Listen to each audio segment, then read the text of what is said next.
สิได้แกะให้น้องๆเพิ่นเอาเมื่อเนาะไปดีใจใจบ่แกะมาด้วยเฉพาะเลย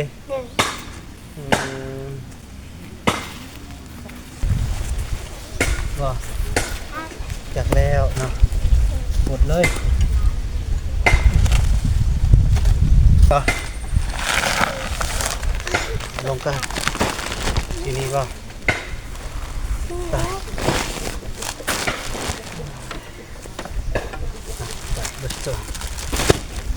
มาเลยเลย ข้างหน้าไปอยู่ข้างหน้า เอาไว้ทางหน้าปรุงทางหน้าก็ได้เอาโซลาร์โอเคก็ถูกบ่ เรือเซล โซลาร์เซลล์มีโซลาร์เซลล์มาให้อันนึงใส่เป็นอยู่สิ เป็น ลูกเป็นได้ใช้ได้ เป็นบ่ ค่อยเป็น เบิ่งสิแกะให้เบิ่งเด้อเฮ้ยดีใจเลยน้องมันว่า ดีใจ คือสองเห็น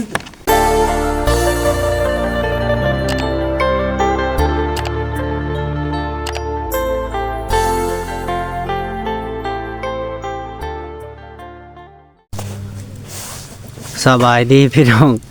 โอ้ยน้องมาเลยโอ้ยสบายดีด้วยแล้ว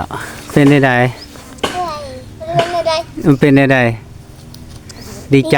ดีใจบ่ เดือย โอ้โหดีใจแห้งติ เดือย เห็นอายเป็นได้ไดแล่นมาเลย เดือย โอ้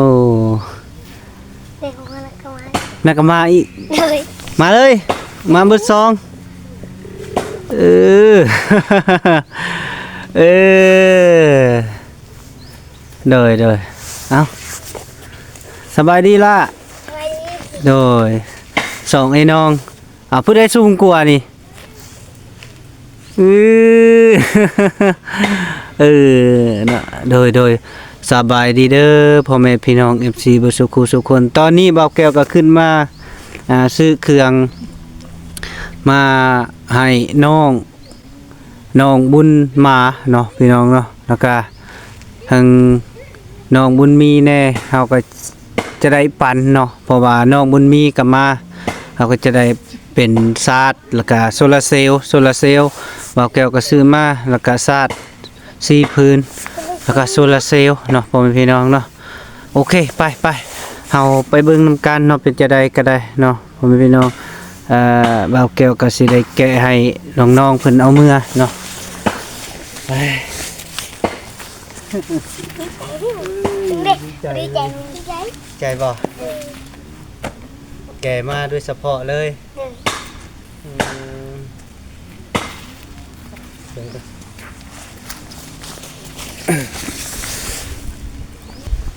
พอละเอาพี่จะได้เอากันนี่บ่จักแล้วเนาะหมดเลย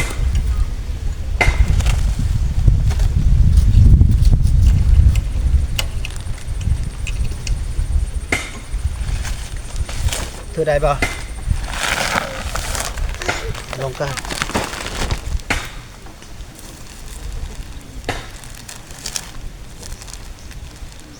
จะสิเอาสีใดสีนี้บ่ไป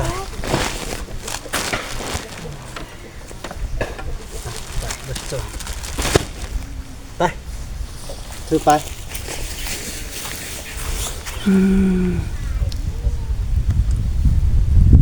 มาเลยเลย ข้างหน้าไปอยู่ข้างหน้า เอาไว้ทางหน้าปรุงทางหน้าก็ได้เอาโซลาร์เซลล์มามาโอเคนั่งลงโอเคเป็นได้งานเฮา ยังหมดแล้วลูก ยังหมดแล้ว ในการอัดทวาน ทวนนี่แหละ การอัดทวาน ทั้งทึ่งดิค่ะใส่ระบอ นะ ทั้งทึ่งอัดแล้ว ยัง ยัง ไม่ทันอัดเพื่อนน้อยก็ยังไม่ทันได้ใช้ เงินน้อยกันยัง บ่ได้สิแล้ว จังหวะเลย โดยสบายดีเด้อ สบายดี พี่น้องเด้อวันนี้เฮาก็ซื้อแผ่นอีหยังก่อถูกบ่ เรือเซลล โซลาร์เซลล์ เดิน ซื้อโซลาร์เซลล์มาให้อันหนึงโซลาร์เซลล์แล้วก็ศาสตร์นี่เป็นคุณเจ้าในซองพื้นซองพื้นแล้วก็ไปให้แม่แป้งได้แม่ตู้บ่อนเอาไปเฮ็ดเป็น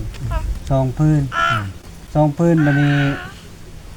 จะให้น้องบุญมีนี่พื้นหนึงเนาะพื้นหนึงบัดนี้ผักกระจาดผักส่วนผักกระจาดที่เหลือนี่เฮาก็จะได้ สิทกไปโพด แม่นจะไปใส่ จะ เทียง พา เจ้า เพื่อน เนาะทาง FC หรือว่าหยังก็บอกให้เฮานำไปใส่อยู่เทียงน้องบุญมีแล้วก็แล้วก็ซาดก็ผู้เก่าหั่นแหละผู้ซอยนี่แหละ อืม เพิ่นก็พากเงินมาแล้วก็ให้คนซื้อโซลาร์เซลล์ ทำอิดว่าสิซื้อโซลาร์เซลล์ซื้อโซลาร์เซลล์บัดนี้แล้วก็ทางเฮาแล้วก็ซื้อศาสตร์อีกกันนะแล้วก็เลยว่าบ่ซื้อ ครับ ศาสตร์4พื้นนี่ก็มันตกอยู่400,000กับ400,000กับ60,000 จ้ะ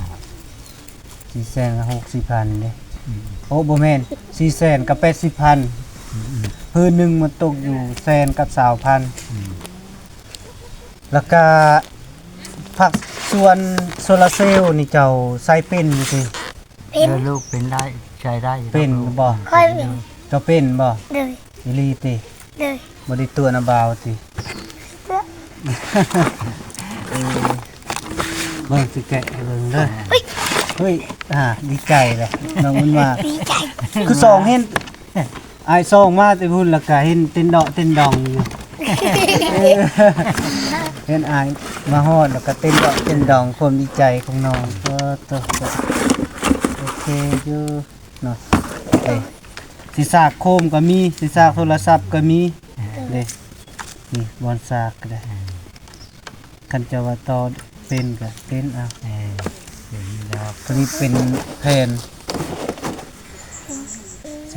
ตะโค เบิ่งลองกด no off on นี่เปิด on นี่เปิดเนาะก็หุงขักอยู่เลยเนาะ200 วัตต์200 วัตต์เบิ่งออฟนี่ปิดเนาะ เดิน เลยแล้วก็ตัวนี้เด้เบิ่งแผ่นตกอยู่ที่ก็เอาให้ โอ้ย กด ให้เขาไปได้ใช้ เวลาซากแล้วก็เสียบนี่ละ จ้ะ ปึ๊บใส่ก่อนมันคือบ่อยากเข้าเว้ย ยังเป็นห้องอยู่ได้ลูก แม่นมันเป็นห้ ห้ อ อง งอยู่ได้อยากตามห้องนั่นนะ เลยเด้โอเคเด้มันขึ้นแล้วเด้แมป เฮ้ยเอามาชากนี่ เอาไว้ซากบ่ ตาตรงนี้แดงเลยก็บอกขึ้นเลย ตากแดดเลยเนาะซาดนี่เจ้าสิเลือกเอาสีใดก็เอาโลด มาชี้นี่ เอาสีเทิงนี่บ่ เดิน จะได้สัญญาสำคัญ งามสำคัญ ให้มันมีแผ่นหนึ่งว่า มีซองได้ซองพื้น ซองผืนเนี่ย ซองพื้นก็มีซองแพทย์4แผ่น ก็ ใหญ่ แพนนี่แล้วปุ๊บต้องบอก เอาแผ่นนี้บ่ เดิน บ่สิเอาแผ่นไหนตัวนี้บ่เอาบ่อูมเลย ดีใจป่ะ ซองว่า เดิน เดี๋ยวอันนี้ก็ซอง แยกนี่ได้สักแผ่น ให้แผ่นหนึง แผ่นหนึ่ง เพราะว่าถ้ามีว่าสิซื้อให้น้องแปลงนะเป็นซองพื้นบัดนี้บักลามาแล้วก็ใส่บักลาพื้นหนึงหรือว่าสิเอาตัวนี้เลยบ่ตัวนี้ไปให้เพิ่นงานเพิ่นใจนะเพิ่นบ่เห็นนะ อืม แล้วเอาตัวนี้แล้วแบ่งกันเจ้าละคนละพื้นเนาะโซลาร์เซลล์นี่แล้วแต่เจ้า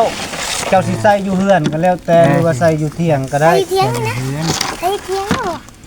คันว่า ใส่เทียง เจ้าใส่อยู่เที่ยงตัวนี้แล้วก็เอาตัวน้อยแล้วมือเฮือน เราบอกแบบนั้นถ้ามิดว่าสิซื้อซองซองวันนี้แล้วก็เบิ่งเงินแล้วมันบ่พอเด้กับเฮาซื้อศาสตร์นี่เด้ จ้ะ ศาสตร์4พื้นก็400,000ปลายหรือ4,800 อ่า วันนี้ตัวนี้ก็500,000โซลาร์เซลล์นะ500,000มันตกอยู่ แก้เลยได้ปะ 9,800 แกให้ได้ แก้ แกเห็นยัง ที่ฮอดล้านแล้วได้ จ้ะ ยังอีก20,000ก็ล้านแล้ว อ่า เลย980,000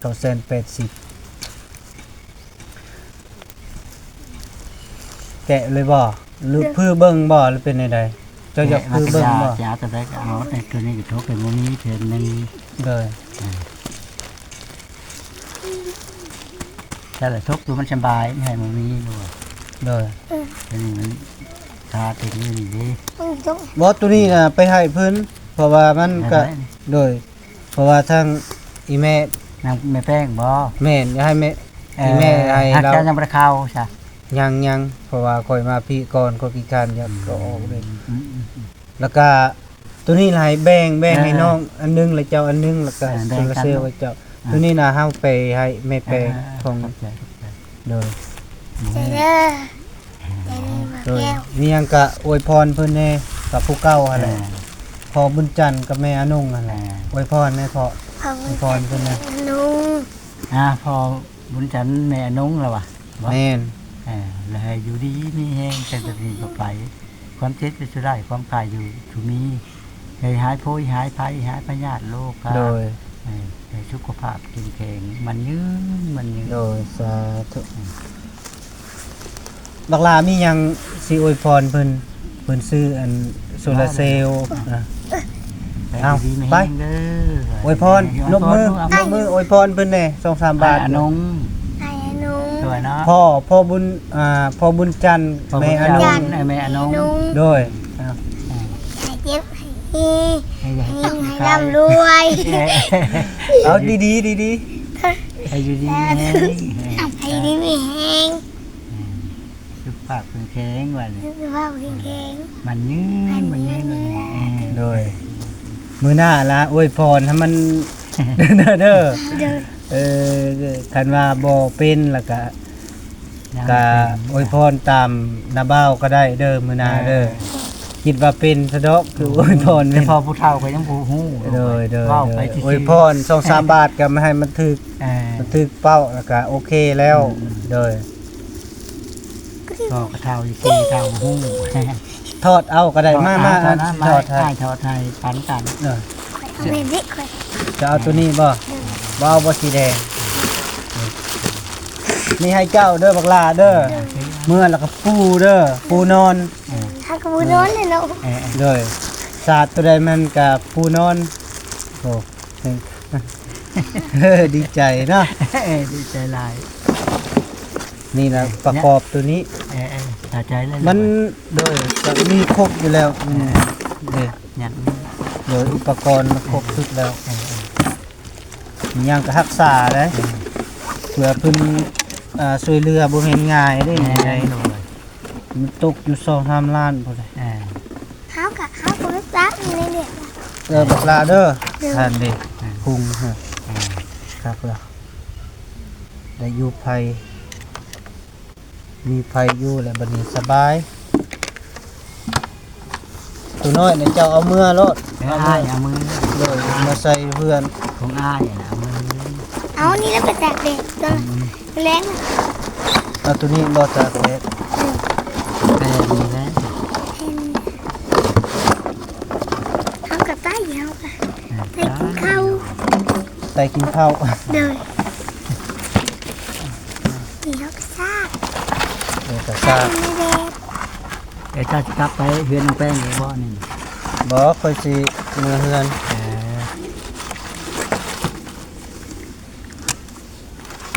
ค่อยสิเอามือปะเฮือนอื่นพุ่นแหละ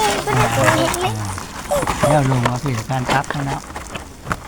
อื่นไป มันค่อยขี้ค้านอยากอันน่ะ แกะมันอยู่นะมาลุงคงคิง แน่ คงไว้ก่อน ผมก็ตอนลูกสิพาฝากน้ำอ้ายก่อน ดีใจดีหล่อเนาะ เดิน เป็นในได้งานเฮาฮอดใส่เลย ยังไปแล้วทางเดิน ยังบ่แล้วบ่ เดิน ยังเกินเพิ่ เรา น จะอัดทวานกันใช้ ยันทวน เห็นครัวจ้ะมือได้ใช้เห็นครัวกันนะอัดนี่ มื้ออื่นมั่งบ่หนทัว ง่ายเลย เดี๋ยวจะน้อยก็ยังสิอัดบ่ อัดทวานก่อน เลย มือแรงจะได้ยังได้กับทวานหนึง เลย ครับยังบ่แล้ว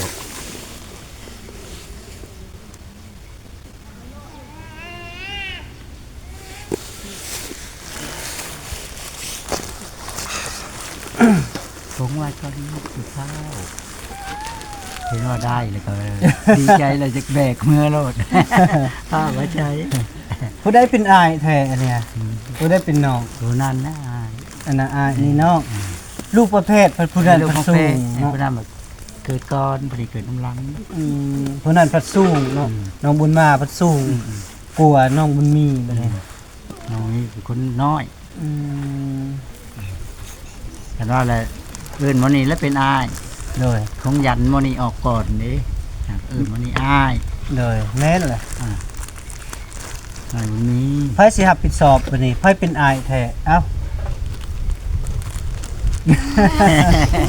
เออมื้ออื่นไปโรงเรียนบ่ เดิน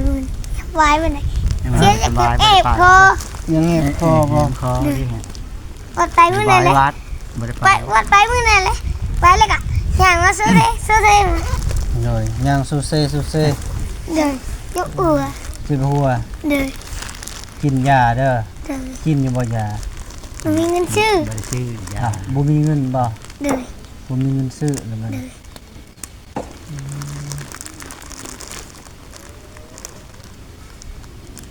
เจ็บคอนาบาวมาคือบ่บอก แหมคอแต่เช้าผูปากก็ คือบ่บอกเช้านี้ตอน แล้วชื่ นา อ บาว มา มา แล้วไปแล้วก็ชื่อมาให้นะบ้าวชื่อมาให้นี่ดู เราก็ไปซื้อในบ้านก็ได้จ้ะ มีบ่คันนาบาว มีเงินนี่นะพ่อ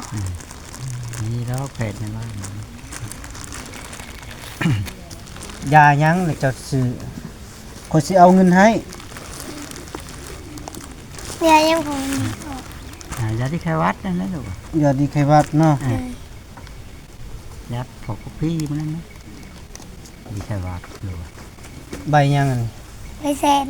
เอาบ่ เอา คันนาบาวบ่ให้ดิซะ ไปเลยก็เอา บ่ให้แล้วบ่เอา เอ้ยนอนเราเปรี้ยวให้ โดยเอาไว้ซื้อยาเด้อ เดิน ก่อน ใจเด้อ โดยเอายังบ่ทันให้ เนี่ยจะไทยกับใจก่อน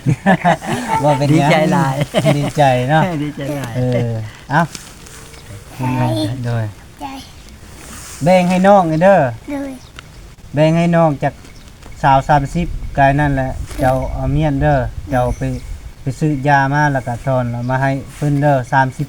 เดิน กายนั้นเจ้าเอาเจ้า70 เดิน จะไปซื้อยาดีก็ประมาณ10,000นี่แหละ มองนั่นแหละ โดยกายนั้นก็เอาเมียนไปโรงเรียนซื้อขนม เดิน ไปโรงเรียนเจ้าก็ไปอยู่ที่โรงเรียน แล้วผมมาชวนมาจ่อยมือด่ามือด่าเขาไปผู้เดียว อืม เห็นโมนี่ผมมาชวนเลยเขาไปชวนแล้วอ่ะพ่อผู้ไว้เขาก็ไปเก็บยาว อืม แต่ว่าตอนนู้นเลย บอก เดิน แล้วเจ้าคือบ่อยากไปโรงเรียน เป็นยังไง โอ้ยคือกันนั่นแหละ คือกันนั่นแหละ ไปเด้อ ว่ากินเอาไว้ที่ปาก ขี่ กินเอา ขี่รถถีบนำอายเด้อไปโรงเรียนซ่อนได้อยู่ติ ตีนชอดอะไรดิ แล้วก็ขี่ไว้นั่นนี่เลย ใช่ จอดนี่นั่นนี่เลย ซ่อนได้แหละ แล้วไปเอาน้ำไปบาดนี่นี่ก็ขี่มาแล้วก็จอดนี่ครับอย่างคน ยังไม่ได้เงินชื่อใส่ เออ แจ็คเท่าไร ยางหัวบ่ เดิน ยาง โอ้ ยางไหน ใส่บ่ได้แล้วอยู่นี่คันบ่แม่นอยู่หาด ไปห้า คือใช้ยานเลย มีบ่หาดนี่ ตรงนี้อยู่บ้านผมมีบนชมเปง ตรงนี้จูงพุ่นบ้านกบกนารักพุ่นแหล้ว เดินก็เลยซื้อแค่ได้ไว้ ขี่รถใส่รถไทย เดิน คันเรือนั่นก็ใส่ยางรถถีบเด้อ เดิน ประมาณ30นี่แหละยางรถทีบก็บ่แพงเนี่ยซ้ำยางรถจักรดอก เลย เรือซื้อยา แพงกับยางรถจักรยางรถจักรแพง เรือซื้อยาเด้อ เลย เรือซื้อยาก็ยังอยู่เด้ก็50ก็ใส่ไว้ประมาณ30-20,000นี่แหละตอนนั้นเจะก็เอาเมียนไปโรงเรียน เลย เด้อน้องบุญมีไปเด้อไปโรงเรียนน้ำอายเด้อ เลย ซ่อนได้อยู่ที่น้องไปโรงเรียน ได้ ได้บ่ คณะซิ่งไว้แล้วก็โอ้ยเสียเลยโอ้ยากะย่านมันลง สิ่งไวแท้ บ่ได้ไว้เล่นไปลงคอเลยอุ้ยจะตัวมันเดือดลงนี่จะไปได้ดอกรถน้านี่ค่ะ ย่านเนาะ อย่ามันลงเว้ยย่านโตขึ้นบ่แม่เส้นดิดได้นะแล้วนี่ค่ะ จะเบรกบ่ เด้อเอาว่าไงแล้วนั่งอยู่นี่ได้มีทุกเด้ให้เส้นก็แล้วบ่มี บ่ถึงบ่แพ้แล้วเนาะ อย่าคันโตว่าคือไงเอาลงก็สิขึ้นเส้นเด้อเนี่ย โดย ยังโตขึ้นบ่แม่เดี๋ยวเลยมามี มื้อหน้าไปนำกันแล้วก็มานำกัน เด้อ ตอนเช้าก็ออกไปกินข้าวอยู่พุ่นบ่หรือมากินข้าวเที่ยงอยู่พี่ เขาเสียงอยู่นี่อยู่บ้านไปอยู่กลางคืนเลยเขานอน อ้าว ไข่เหลือง มื้อนี้บ่ายโมงละแล่นไป เลย หรือว่าตอนแรงบ่ได้ไปบ่ แรง ส่วนหลายค่อยเบิ่งแล้วตอนแรงบ่ได้เข้าโรงเรียน เดิน แรงลำบากเข้า เข้านะ ดูแล้วเจอกับไปแล้วเจอกับบ่ชูไป บ่นะครูอาจารย์ก็บ่ได้อยู่เด้ อ่า เพราะว่ามันแดดในตอนแรงบ่อนเจ้าเฮียนน่ะก็เห็นอยู่โรงเรียนเจ้าอยู่วัดแม่นบ่ แน่นละ เดิน แล้วเจอกับไปบ่เห็นเจ้าครูอาจารย์ด้วยแล้วมา ค่อย อืม ไปแต่ละเทื่อนี่ค่อยไปตอนเช้านี่เห็นอยู่ อืม สอนนักเรียนตอนแรงน่ะบ่เห็น อ่า นักเรียนก็บ่เห็น แต่เพิ่นมีเหตุมีการเรื่อง ไม่ได้บ บ่ อก ฮู้แล้วเจอกับเพิ่นบอกนั่นคือเพิ่นบ่บอก โดย เดี๋ยวเข้าไปบ่เห็นแล้วก็ลิ้นอยู่แล้วก็จังหน่อยเขาก็มา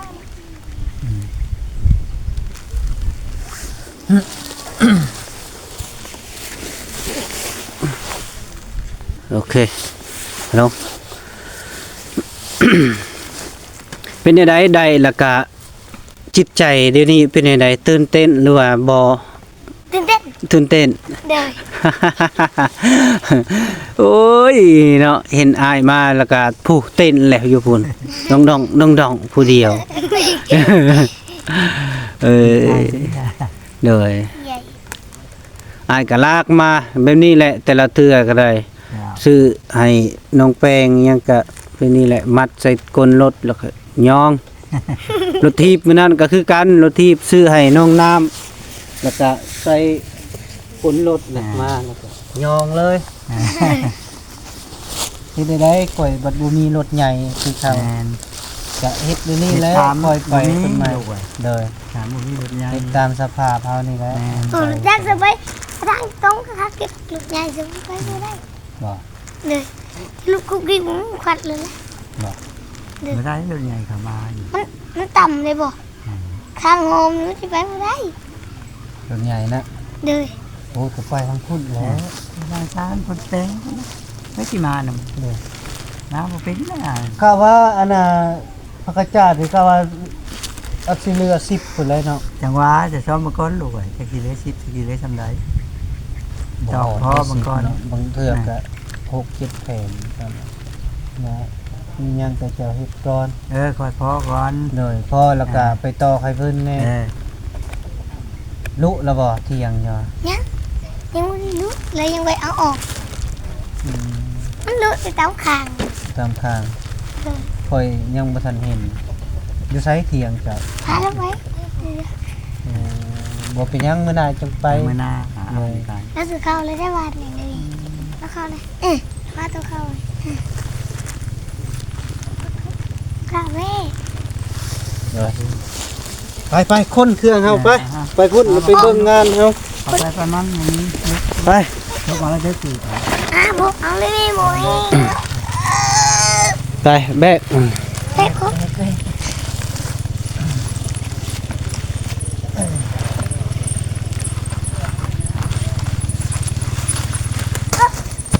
มันตก ยัดใส่เลยโอเค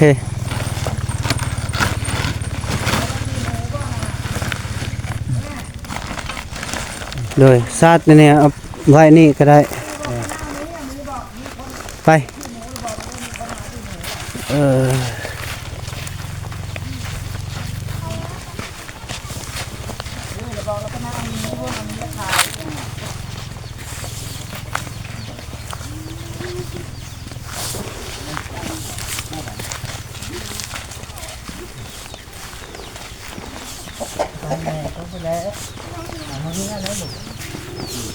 ทำมืออะไรบ่น่ะไปไป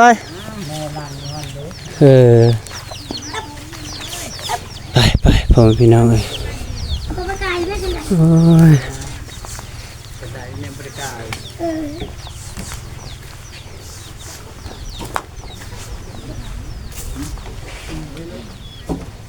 ได้บริการ ไปขึ้นไปเบิ่งโอ้ ยังบนอยู่บนนอนกันยัง มันก็เอาแล้วนี่เนาะเอ้ยออมเบิดเลย ลงไงมาทางลงทาง ปกติแบบนี้ก็เฮ็ดอันป้องเยี่ยมทั้งถึงกระบอเนาะ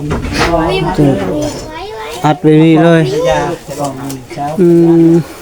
เปิดเอาที่นี้ เลยนะ กวาดเลย ปูเลยบ่ ยังไง แมลงกินปู ไม่ได้อย่างปูเลย เด็กกับ จอดแสงผิงแต่ยังไม่ได้มีเลยนั่นนี่คือแค่ เลยเลย นิ้วเลย ศาสตร์มีเท่านี้เนาะ ตอนนี้นั่นเลย เลยเลย จากสามแทนจนขาดแล้วถึงเอาไว้ในตารางขาดแล้ว เลยเลยเลย สามแทน โอเคตอนนั้นแหละ เออ ค่อยก็สิได้กลับแล้วบัดนี้เด้อ อยู่ เลยเลยเลย จะจิก เลยเลย เด็กได้ห้องตากเด็กคนเด้อ เอาพ่อแม่พี่น้องเอ้ยแล้วก็เบาแก้วมาเบิ่งงานกับมามอบเครื่องมอบของให้น้องบุญมาทางครอบครัวเพิ่นก็เรียบร้อยพี่น้องเนาะ